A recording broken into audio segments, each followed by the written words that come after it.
Well, I should use the voice that I used when my kids were growing up, right? So it's time to bring our speaker up. Thank you. And if you're still eating, just go ahead and keep eating. That's fine. There's lots of food left. Well, I've known Sister Pat for a few years now. Probably not as long as some of you been here. And I see some moms here today whose children were taught by Sister Pat at All Saints. They've come over from All Saints. Welcome. When we did the promo originally, I added the amazing life of Sister Pat Conlan. Because it truly is amazing. I and others who know her have always been amazed at the way she has obediently and humbly listened to the Holy Spirit and without fear or hesitation has answered that call with the response, "Thy will be done." And so now I would like to welcome our speaker today, Sister Pat Conlan.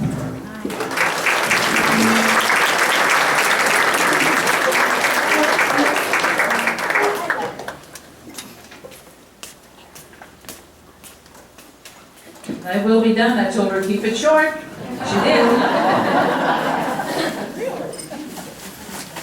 Kind of what you see is what you get. So I was thinking of you. I know where your minds are right now. So go and say, "Go Hawkeyes" right now, and get it out of your system. Go Cubbies.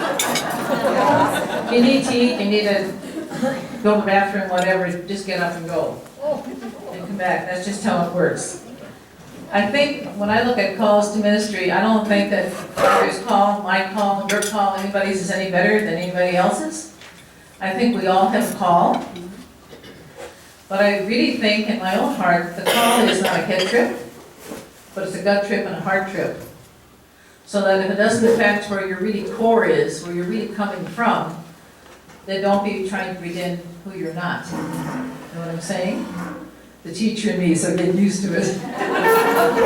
I think also that a lot of the mothers here, and the mothers of some of the kids I had in school, and I know those mothers well and how hard they tried to get those little munchkins to behave as well as I did.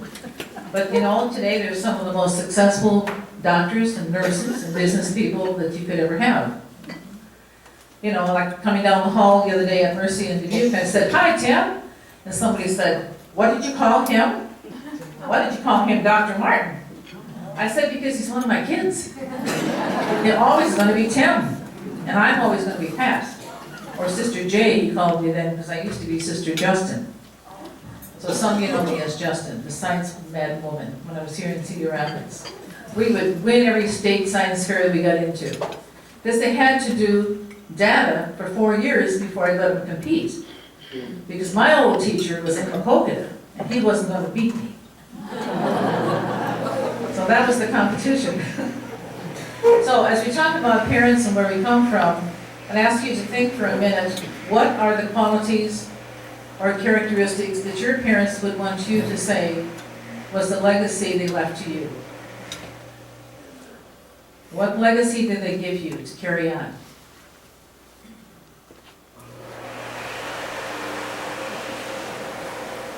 Y'all know, don't you? All right, so I think of my dad.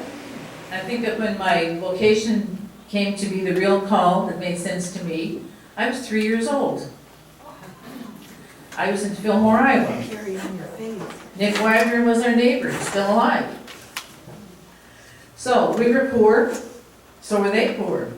We didn't know we were poor because everybody was poor. You know, so Dad said we don't have any gas to go to the hospital. My second youngest brother was sick with pneumonia. So he said, "Go on over to Wagner's and see if they have any gas. Or see if they can give us some money to get gas so I can get him to the hospital because he had a raging fever." And Nick said, "Well, I don't have any gas. And I don't have any money to give you."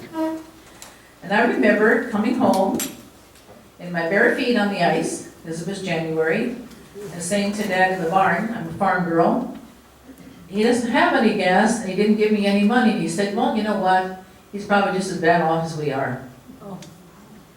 Now, he could have said, the old son of a bee, you know, but he didn't. He had the sense to forgive him and say, hey, we don't judge. We're all in the same boat. But the consequence of that is, my brother's mentally retarded, and he lives at the Ecumenical Tower in Dubuque, so I'm reminded every day.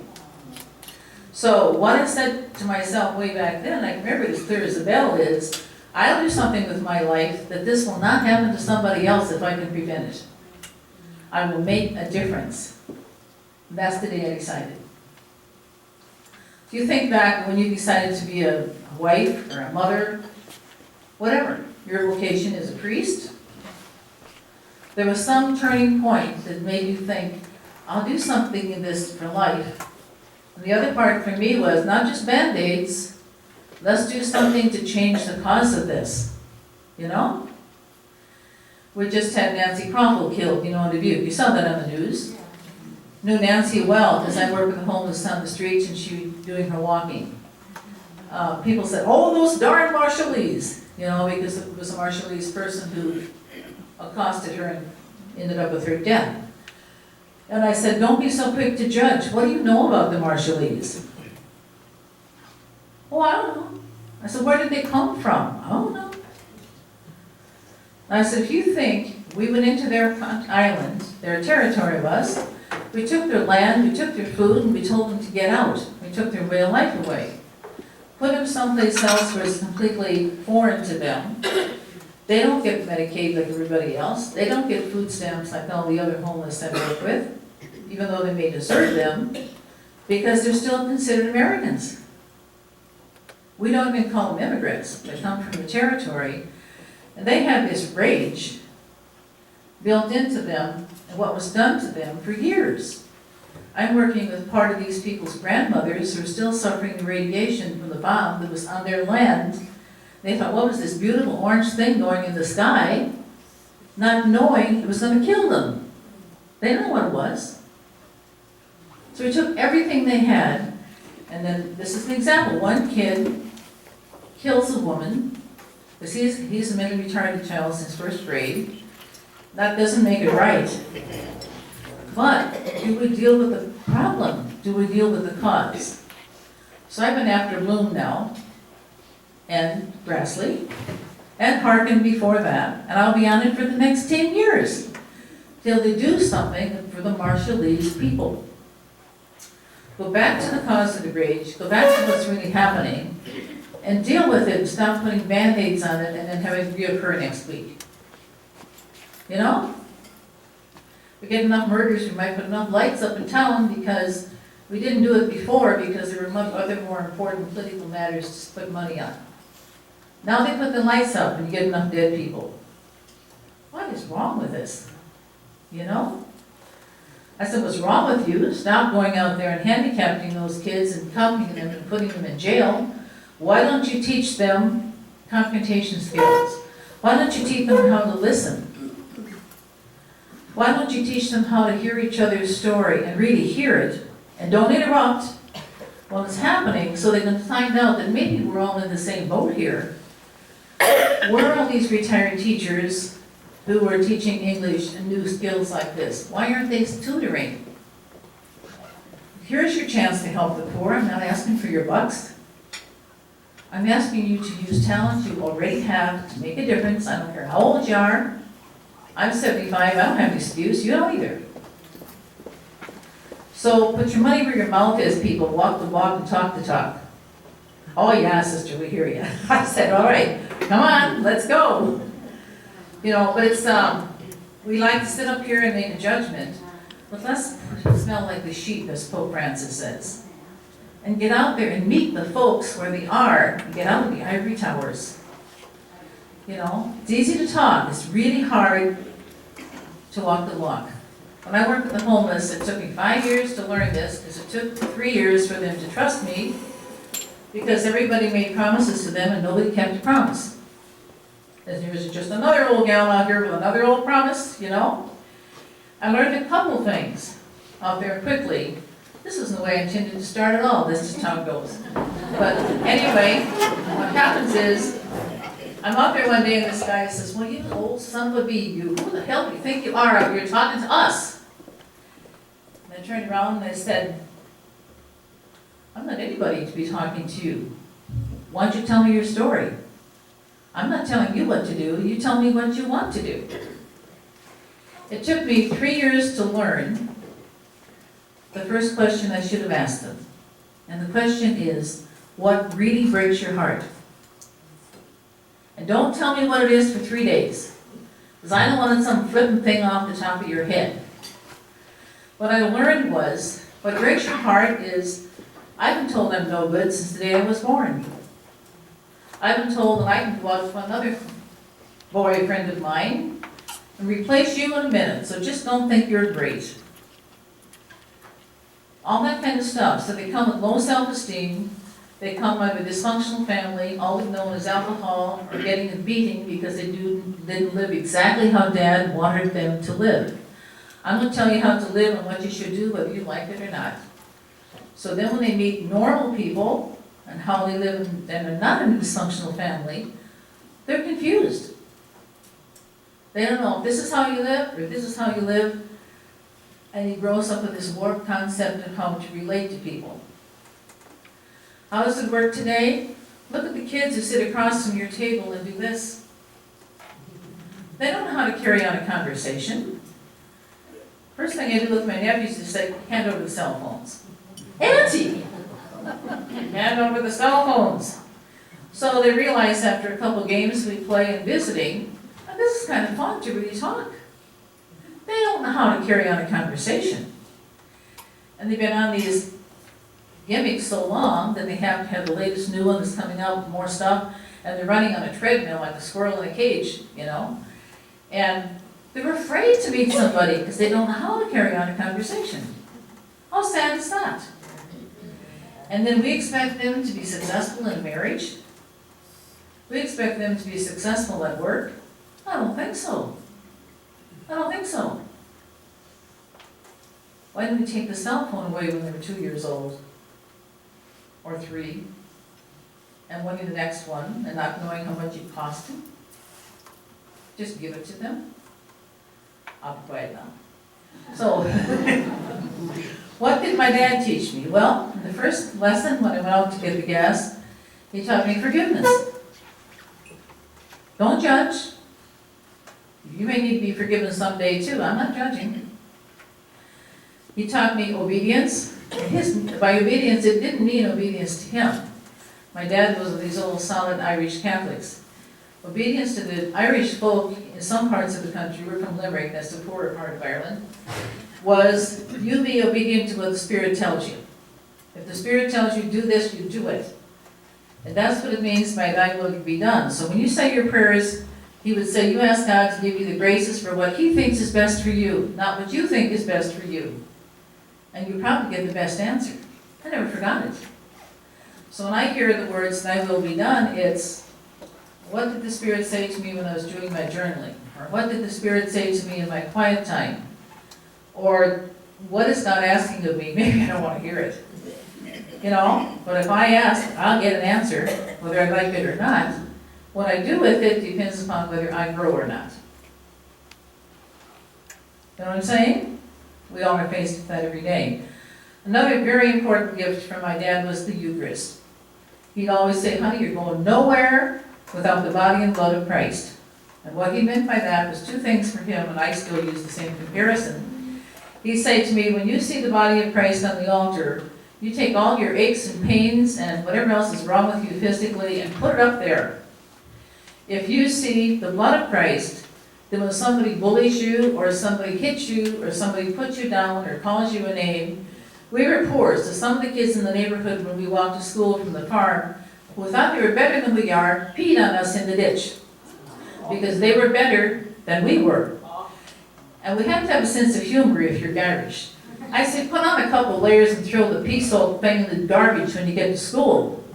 Have your real clothes on underneath. Why fight it? It's their problem, not mine. But that's what you have to learn to do. Don't take it on. It's not your problem. It's their problem. I look back today and I see where some of the kids are who did that. They're drug addicts, they're alcoholics, they can do whatever they want to do, you know, because they were better than the rest. But it taught me that nobody is any better than anybody else. We're all equal. God doesn't have any better people than other people, and there's no those people in us. Doesn't work. So Eucharist would definitely, in that case, and I would put every piece of who I am up there on the altar, and that's the sacrifice to give God, sin and all. And that's what Eucharist is for me. When I used to teach that to the kids that were in pediatrics coming in for surgery, they'd say, "How come we didn't learn that in school?" Well, it was taught a different way. But put it in their category, in their everyday life, and they get it. They get put all these problems with the bullies up there. God can handle it better than we can.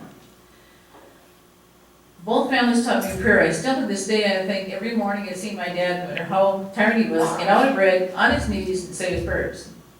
Every night, on the knees, say the prayers, and then they go to bed. So I figured if he can pray after a busy day, I can too.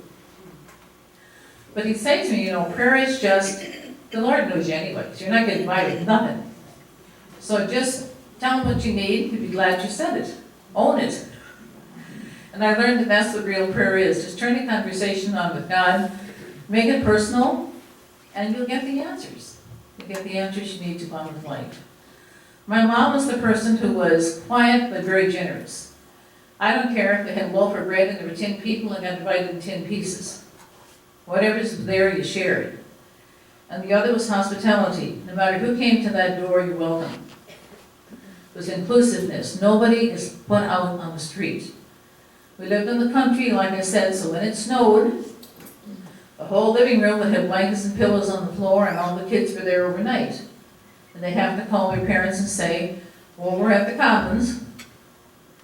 And Mom would say, yeah, they'll have some toast and eggs in the morning, but that's all I got. And I'll see that they get to school. So you learn that as you're growing up, that there's no, because we're immigrants too, you know. So we can't be mouthing off about, we don't want those people over here, we're one of those people. We're all immigrants in this country. So we have to look at how can we help each other as one human family.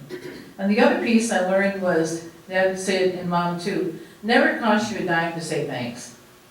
There is no excuse for not saying thank you to another person. There is none. And don't give me one because there isn't any. And so I know it's stuck because to this day, if something's being done, they don't say thank you. I'm like, you ungrateful. You know, and it's judging because it comes right out of what I learned. It's like, people don't do that. They're grateful, which is in our own prayers. Then when we do our works or do our ministry, our greatest gift is being able to say thanks to God. We don't often say, you know, I praise you, God. It's like, where did that come? Some Pentecostal show or what? People will say, no. I think what we often don't do is like you say, I praise you or I thank you. I think the better thing is to say to God, I praise you for forgiving me. I praise you for mercy. I praise you for good kids. What are you praising Him for? Tell Him. What are you thanking Him for? Mercy, forgiveness, healing. But to say it, then it becomes more and more prayer than just, I praise you and thank you, and it becomes a, you know, mantra. Whatever you want to call it. The other gift I think I had growing up that helped me a lot is when I got in trouble with my parents. I didn't live too far from the Mallory Abbey. They run over to the monks. And to this day, they're like my second family. I go up there probably every week for something. They'll say, get in trouble again? I'll help you. Because in those days when we grew up, they weren't talking. And so we'd be in the field and we'd be poking at the side of their habit. And they'd go, shh. You know, because they weren't taught communicating. So we learned sign language, but we knew there were certain times of the day when they could talk to be sure we got there those days. So they could talk maybe 10 minutes or so, and then we get our words of wisdom, you know, for the day. And they carry on that way, the same way today. They can talk more. But what's really interesting is they don't want any of the kids in the neighborhood around the Mallory or Bernard or Fillmore or Cascade to know that they're not welcome at the monastery. So good old Father Xavier, has a mass every week to 2 weeks, and invites all the kids into the mass. And he teaches them the faith, so they will always remember the monastery. And you won't believe, if they're in trouble, they talk to Father Savior. If he's not there, over to Jonah. They all know the monks, just like their families. It's a wonderful outreach. Because it was the people who saved the monks when they came to Ninori. They're the ones that brought them the clothes, helped them with the horses, got the wagons, and worked together to build everything that's there. And now the tables are turned.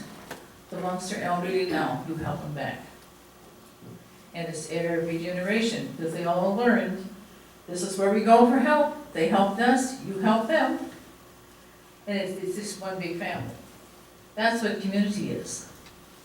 So for them, I learned a lot about continuity of prayer just by them saying, shh, just listen to God. And then we can only talk after we listened. I didn't know what that meant then, but I know what it means now.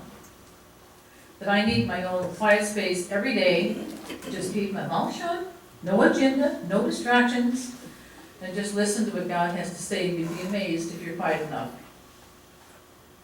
You'll get the answers, may not like the answers, but they're probably the best solution for you. And you'll know what to say, where to go, and who to go to, and what to do. Trouble today is people don't know how to be quiet. I said the other day I didn't teach you St. Pius. That was a lie. I forgot I taught CCD over there. I was recovering from a car accident and I was so bored. I had something to do when I was 5 years recovery because of a bad accident. So anyway, I go over and teach CCD, and one of the things was they put a pillow on the floor. And we took the gospel passage, and you all know this, St. Ignatius taught it. You would be a person in that gospel passage who would carry on the emotions, the feelings, the thoughts of whatever you thought that person was like in that passage. And then 5 minutes later, you'd be a different person in that passage. So by the end, you knew everybody in the story, and who were you the most like? And how would you like to change? They love that kind of teaching. They could lay on the floor, you know, instead of getting the desk and writing notes, but they really listened. Just using the 5 senses and teaching them how to connect with the story, and then apply it to today. Now what if you're over here at St. Pius? How would you do that? You know, who's the person that needs help? You know, who would Jesus be today? Would you run if you saw him coming? Or would you open the door and say, yeah, come on in and have a seat? You know, how close would you be? How real would Christ be to you? The other group besides the monks were the Sisters of Mercy. Why did they become a mercy? Because they always were with the poor.